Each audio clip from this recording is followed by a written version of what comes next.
I have been asking all of our interviewees throughout this season to recommend their top podcasts and books to me. And so here we will be sharing all of that information with you, as well as some of my recommendations.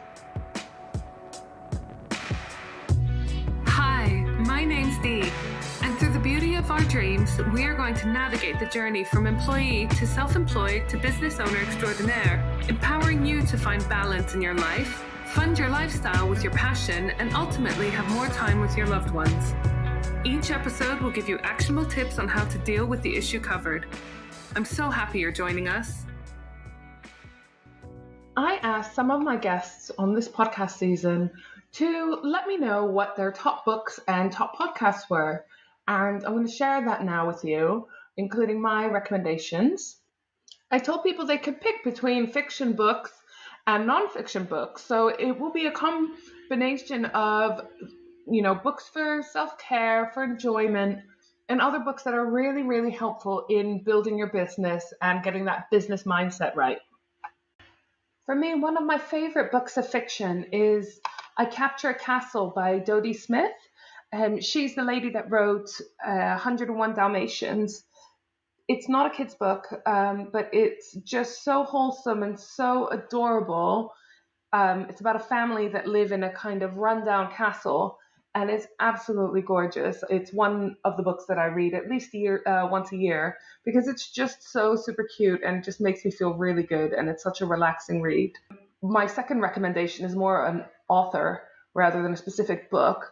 I absolutely love anything by Isabel Allende.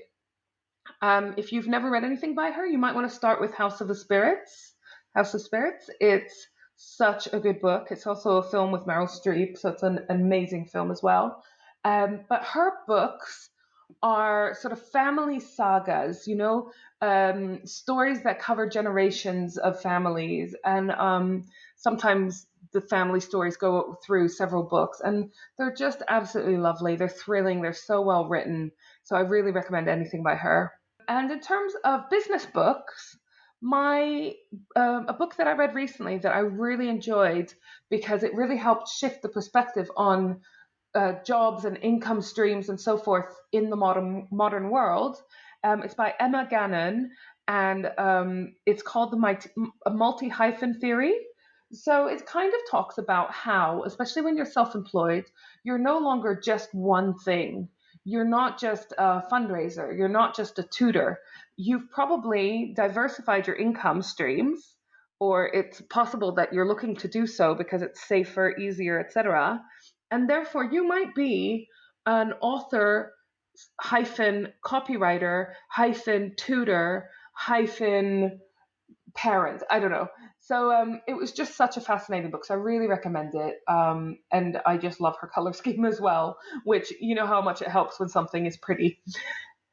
Anyways, I will now pass you on to all of our guests who will give their book recommendations. Hi, I'm Judith Orloff, author of Thriving as an Empath. I'm a psychiatrist and an empath.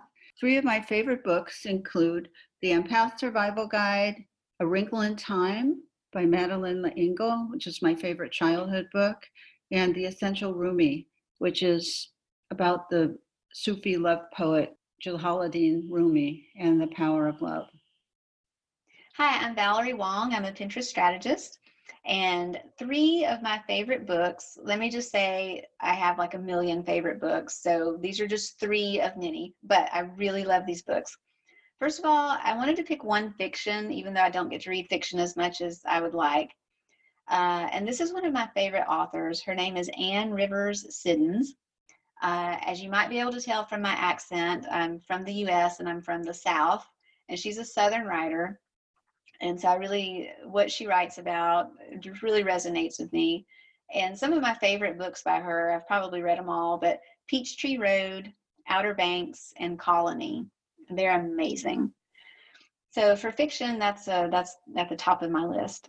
Another favorite book is Sacred Success by Barbara Stanny. And it's all about being smart with your money and how to be successful and so much more. It's an incredible book. I'm about to reread it. And one of the books that kind of got me started on my personal development journey that I love, and I keep it right here in my little office nook, and just so I can look at it and be reminded of its lessons. But The Monk Who Sold His Ferrari by Robin Sharma. And it's an easy read. It's told in a fable format, but it's just so amazing. I think you'll love it. Hi, I'm Sarita Fontaine, content creator, blogger, fingers in all the pies.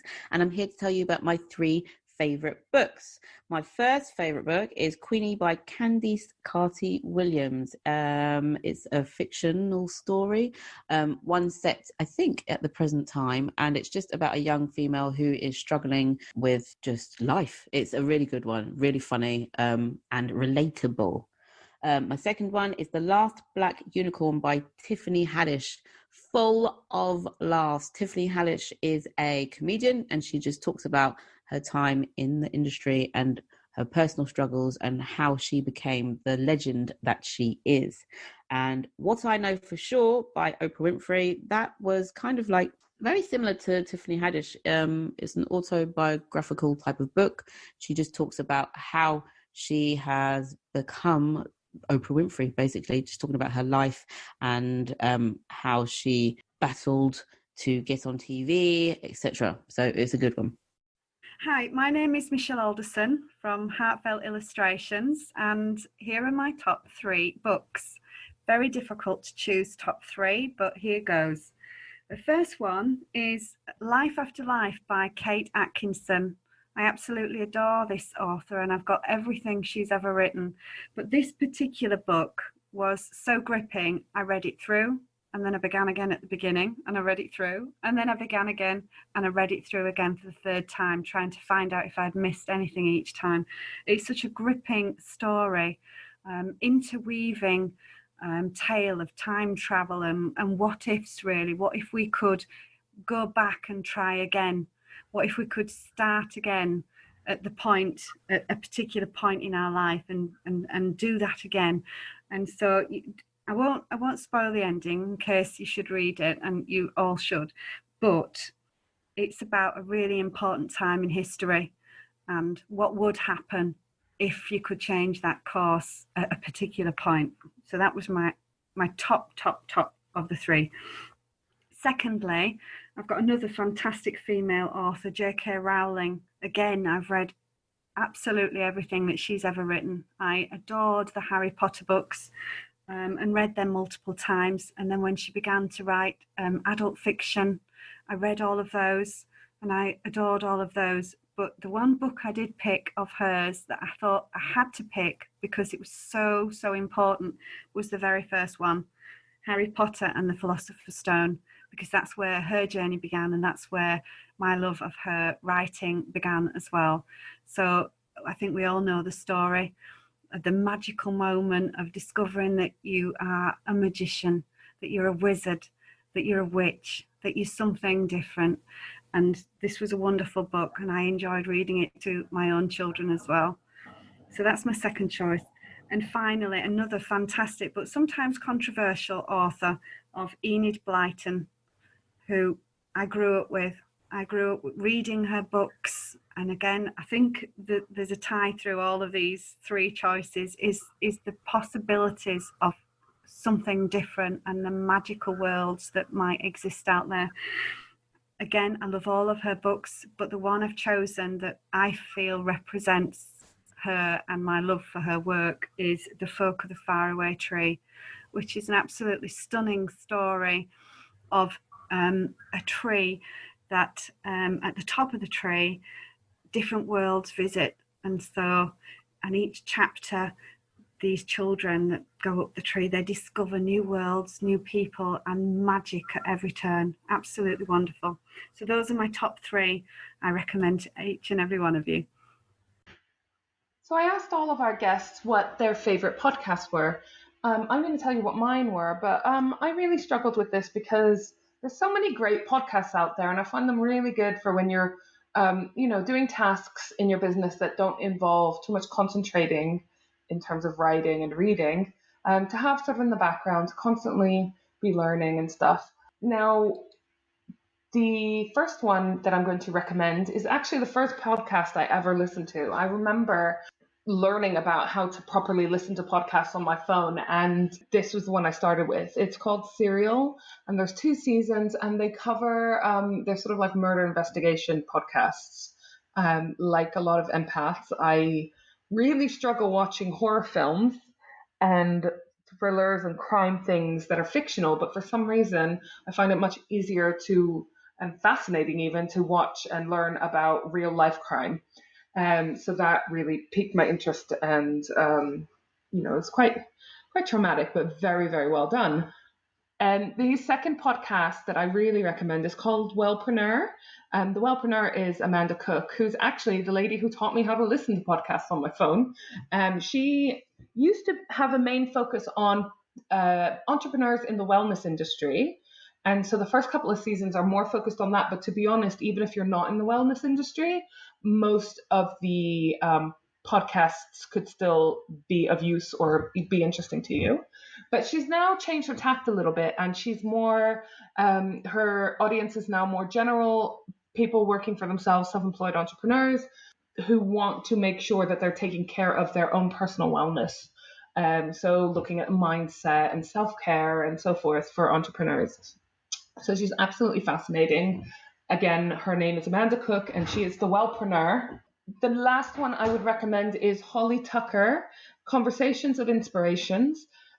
She interviews a lot of founders of small businesses which have grown to become global or well-known in some way. She's got the episodes with the founders of Mindful Chef. She's got Emma Bridgewater, the potter, the co-founder of Lush in one of the episodes, Levi Roots, and so forth. So I find them all really interesting to hear about different people and how they've succeeded in different industries.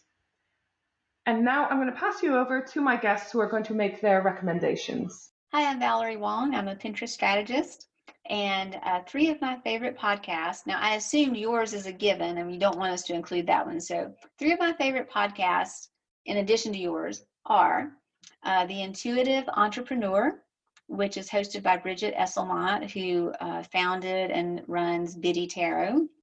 It's an amazing podcast if you're an entrepreneur and you're into intuition. Every week I listen to it as soon as that episode comes out. The other one is one I just recently found, but I've totally been binging on it because I just am obsessed with it. It's called Tarot Bites, and it's little short, bite-sized episodes that teach you about tarot and using tarot cards.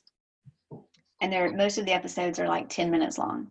And the third one is Style Your Mind, and that's by a life coach named Kara Aloleba.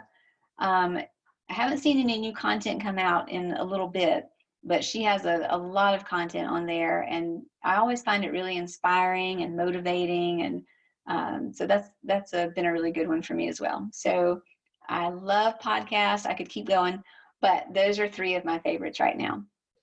Hi, I'm Sarita Fontaine, content creator, blogger, influencer, I guess, and I'm here to tell you about my 3 favorite podcasts. Number 1 is 360 Conversations by Tamu Thomas. Tamu runs Live 360, which is a whole sort of brand dedicated to self-care, all zen, just being the best person, everyday joy, basically. And she has conversations with very interesting people who can inspire you to just to have the best life that you can have. Number 2, Dream and Do podcast by Nicola Ray Wickham. That's another sort of self-help podcast. She inspires you to think differently and to make sure you're on the right creative path. It's a good one for sort of entrepreneurs and people that work for themselves, or people that are just kind of looking to have a bit of self-reflection and just to be the best person you can be. Number 3 is completely different to my other 2. Say Your Mind podcast by Kelechi Okafor. It's a bit of fun. She has daily rants about things that are not possibly going her way, or recommendations. It's basically like an online, she needs her own program. So just imagine someone who is very, very, very funny online, and she has her own podcast and just chats and tells people to suck their mum quite often. Emma Handsome, Hand Serenity Holistic Health. Top 3 podcasts, Dr. Wayne Dyer, Louise Hay, Denise Lynn. Love anything by any of them. They're ones that I listened to sort of 6, 7, 8 years ago. Really helped me transition and just become enlightened and wake up fully. And I still listen to their podcast. It's amazing. So this is actually the last episode of the season. If you want to make sure that you get alerted when the next season starts, then please make sure you visit the website www.thebeautyofourdreams.com and sign up to the mailing list so that you get all of the news and updates and season 2 alerts. Thank you so much for listening, and I hope you join us for the next season. Giving up your day job could be the best thing you ever do. Make sure you join us next time on the Beauty of Our Dreams podcast. Thanks for listening.